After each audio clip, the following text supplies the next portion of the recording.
Hey everyone, welcome to the channel, and in this video what I want to do is offer the Christian arguments both for and against gay marriage. Now my goal in this video is not to convince you that one of these two views is somehow more correct than the other.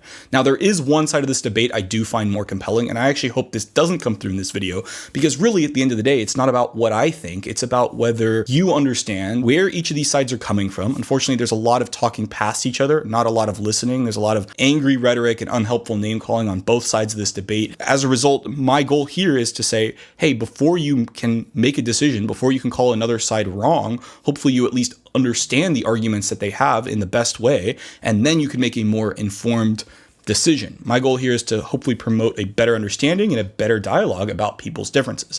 So I'm going to present two different views, what I'm going to call the orthodox view. This is what some of the literature calls it, which is basically going to say marriage is between one man and one woman, and the progressive view, which says the definition of marriage can change based on cultural circumstances. Now I'm using orthodox and progressive as opposed to conservative and liberal to avoid any sort of political connotations or connotations to US politics. While there can be a correlation there, these views you're going to see are kind of independent of politics. So there are plenty of liberals who take an orthodox man-woman view of marriage, and also plenty of conservatives that take a more progressive view of marriage. So to avoid that complication, I'm trying to divorce this from politics completely. Now, before we get started, I want to make a quick note about homophobia. Unfortunately, the word homophobia gets thrown around quite a bit when discussing these kinds of topics, and it's often invoked because of its negative connotation rather than any attempt to be clear. So in other words, the word homophobia can often be used to try to manipulate or shame rather than having any logical weight. So here's the definition of homophobia I'm going to be using. From Google, it says, quote, a dislike or prejudice against gay people. And the Wikipedia definition here says homophobia, quote, encompasses a range of negative attitudes and feelings towards homosexuality or people who identify or are perceived as being lesbian, gay, or bisexual.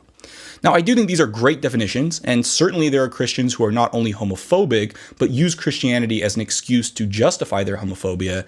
And personally, I think this is super duper unchristian. While Christians can certainly argue God created marriage to be for a man and a woman, I don't think it's reasonable to argue God created marriage so straight people could justify their hatred of gay people. And as you'll hopefully see in this video, there are ways Christians can support a traditional or conservative view of marriage without being homophobic, at least the way I'm using the word, at least the way these definitions are. As one sociology book I was reading lamented, some people who believe marriage should be between a man and a woman but defend the legal and civil rights of gay people can still be labeled homophobic in some cases, which just adds more confusion. So again, the idea that all Christians who support a traditional or an orthodox man-woman view of marriage are necessarily hateful of gays is just a fictitious caricature. The other thing to note is whatever the government or the public decides is a legitimate marriage for legal purposes isn't necessarily the same as what defines marriage for Christians.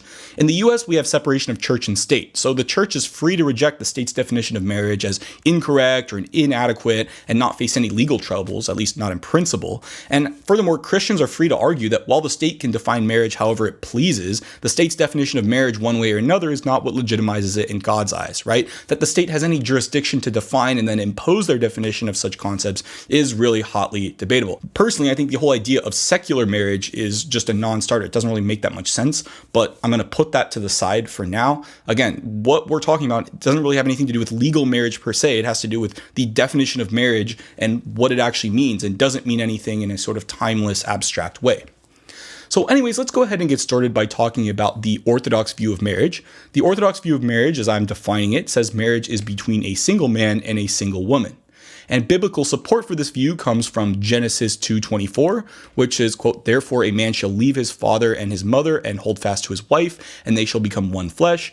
And many will also cite Leviticus 18:22, which says, quote, you shall not lie with a male as with a woman. It is an abomination. And likewise Leviticus 20:13, which is perhaps the most explicit. And this says, quote, if a man lies with a male as with a woman, both of them have committed an abomination. They shall surely be put to death. Their blood is upon them. And lest people think this view is absent from the New Testament, we have Paul's letter in Romans 1:26 through 27, which reads, quote, for this reason God gave them up to dishonorable passions, for their women exchanged natural relations for those that are contrary to nature, and the men likewise gave up natural relations with women and were consumed with passion for one another, men committing shameless acts with men and receiving in themselves the due penalty for their error. And furthermore, Jesus directly quotes Genesis 2:24 in Matthew 19:4-6, also paralleled in Mark 10, which reads, quote, "He answered, 'Have you not read that he who created them from the beginning made them male and female, and said, Therefore a man shall leave his father and his mother and hold fast to his wife, and the two shall become one flesh? So they are no longer two but one flesh. What therefore God has joined together, let not man separate.'" Now, at this point, many Orthodox Protestants are going to pack things up and just say, look, not only does the Bible imply marriage is reserved for a man and a woman, but Jesus does too, and that's that. While this is true, I don't think this alone is the strongest argument for the Orthodox view of marriage. The reason is we can still ask, why would God reserve marriage to be between a man and a woman? Is there some reason, or is it just arbitrary? And to answer this question, we can follow a line of thought that will be familiar to pretty much all Catholics and some Protestants. And it'll go something like this. First of all, God being the author of reason isn't capricious or arbitrary. The point being, if God says marriage is between a man and a woman, there's got to be a good reason for it. As Tertullian wrote in the 2nd century, quote, "Reason is a thing of God. There is nothing which God, the maker of all, has not provided, disposed, or ordained by reason." And secondly, it doesn't make sense to talk about what is legitimate versus illegitimate marriage without talking about or knowing what the purpose of marriage is. Just as when playing chess, it doesn't make sense to say, that was the one and only move which would achieve checkmate, but was it really the right move to make? Again, we can evaluate whether gay marriage should be permitted based on whether it is in alignment with the purpose or the telos of marriage. In other words, following MacIntyre, we can only evaluate whether gay marriage is right or wrong if we know what marriage is created for. So what we really need to ask is, what is the purpose or the telos of marriage? Now, to most Catholics and to some Protestants, the purpose of marriage is procreation. It's to have children. And most Protestants and Catholics would agree that the purpose of sex is, at least in part, for creating children. And Catholics actually take this a step further and say the primary purpose of sex is to have children. And this is why premarital sex is considered a sin in the Catholic Church. It is done outside the context in which it was created for, outside of its created purpose. Now, suppose we grant this for the sake of argument. What do we do about gay marriage? Well, from what I can tell, 2 men or 2 women cannot produce offspring. So to those following this argument, it's not that gay marriage is somehow bad in this Platonic sense, it's that it doesn't really make sense. And often you hear the words wrong or disordered come up, and these can have really emotionally charged connotations. But to a lot of the Catholics I've spoken to about this isn't meant to invoke shame. I mean, yeah, there are Catholics and Christians who try to use these words to invoke shame, but not necessarily. Rather, when the Catholics I've spoken to say that gay marriage is disordered, is literally to say that it just is kind of like a contradiction. It doesn't make sense. So to say we should change the definition of marriage to include gay couples is like trying to say we should change the definition of a square, a 4-sided figure, to include triangles, shapes with 3 sides. It's not that the intention to do so is bad. It's not to say tolerance or whatever is sinful, but rather to say this appropriates marriage for something outside of its designed purpose, at least to the people following this argument. Now, there are challenges to this view, and they mainly revolve around the question of how we can know that God intended sex or marriage to be for the purpose of having children. And this is especially the case for Protestants who do not accept the magisterium or Catholicism. Next, some people believe that marriage simply evolved as a byproduct of natural selection, though these sociobiological explanations are highly speculative and controversial to say the least. Regardless, if God didn't explicitly create marriage for anything, then this kind of argument that gay marriage is wrong would kind of fall apart because there would be no right that it's defined in reference to. Finally, many Protestants, and indeed many practicing Catholics, have abandoned the idea that sex and marriage are inextricably linked due to their acceptance of contraception in the 1930s. Now, some of this was actually foreshadowed by JP2 and Humanae vitae, probably butchering the name, but you guys know the document I'm talking about. But basically, the argument here is to say to allow or encourage contraception is to say that the primary purpose of sex is not necessarily procreation, or at the very least, it isn't wrong to use sex only for pleasure and not for procreation.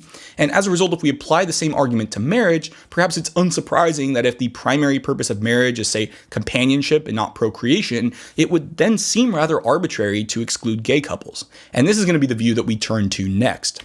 The progressive argument basically says that the illustration of marriage as being between a man and a woman was for people of a different time, and furthermore that affirming gay marriage is more in line with the spirit of the Gospels than excluding it. One argument that often comes up is to say that Jesus did away with many Old Testament prohibitions, so why would we think marriage has also remained the same? For instance, many Christians eat shellfish and pork, which Leviticus 11 says is unclean. And remember, Leviticus is the same book that is used to support the Orthodox view. Many Christians find eating shellfish and bacon permissible because in Mark 7:14-20, Jesus declares all food clean. And he says it like this, quote, "Hear me, all of you, and understand. There is nothing outside a person that by going into him can defile him, but the things that come out of a person are what defile him. Do you not see that whatever goes into a person from outside cannot defile him, since it enters not his heart but his stomach and is expelled? And thus he declared all foods clean." And he said, quote, "What comes out of a person is what defiles him." So if nothing outside of a person can defile him, why would gay marriage or gay sex be any different? Often many progressives will also cite Acts 10:28, which reads, "And Peter said to them, quote, 'You yourselves know how unlawful it is for a Jew to associate with or to visit anyone of another nation, but God has shown me that I shall not call any person uncommon or unclean.'" Now there's more to this parallel than meets the eye. Some historians argue that prohibitions against shellfish and pork are due in part to the fact that these creatures eat all sorts of nasty stuff like feces and carcasses. So there's a potential for illness and disease from both storing and handling these animals to cleaning the meat itself, which of course was not done to 21st century hygienic standards. Add to that, one often cited purpose of the Mosaic Law was to set apart the Israelites as God's chosen people, and you have an explanation for why such prohibitions around marriage need not necessarily apply today.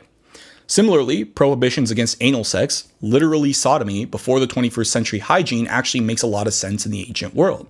The chances of infections are higher due to the large number of infectious microorganisms found exclusively in the anus.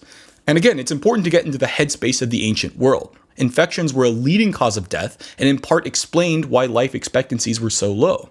If hygiene was the motivation for these Old Testament prohibitions, then technological progress has undercut the reason for banning them in the first place.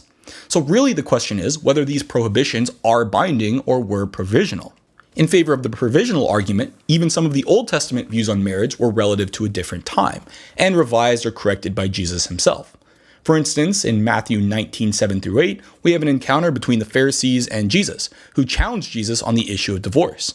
The Pharisees say to him, quote, "Why then did Moses command one to give a certificate of divorce and to send her away?" And Jesus says to them, quote, "Because of your hardness of heart, Moses allowed you to divorce your wives, but from the beginning it was not so." To the progressives, just as people's view on divorce pre and post Jesus were culturally contingent, perhaps the historical view of gay marriage is similar. Furthermore, the Pharisees were chastised by Jesus for focusing too much on a literal reading of the Old Testament and ignoring the weightier matters of the law, which are justice, mercy, and faithfulness, as Jesus describes in Matthew 23:23. Progressives will often also take a look at some of the biblical passages used to support the Orthodox position and question their relevancy to our idea of gay marriage in the 21st century. First of all, the word homosexuality wasn't even coined until the late 19th century, so perhaps we're reading back our current definition into contexts that simply don't apply. Some scholars also interpret Paul's condemnation, such as the one we saw in Romans 1, as relative to his own culture, where homosexuality was not understood as an orientation, but rather where being penetrated was seen as shameful, though I should mention this interpretation is not widely accepted by a lot of scholars. With that said, our modern interpretation of sexual identity, the idea of sort of identifying as straight or as homosexual, is very culturally and historically contingent.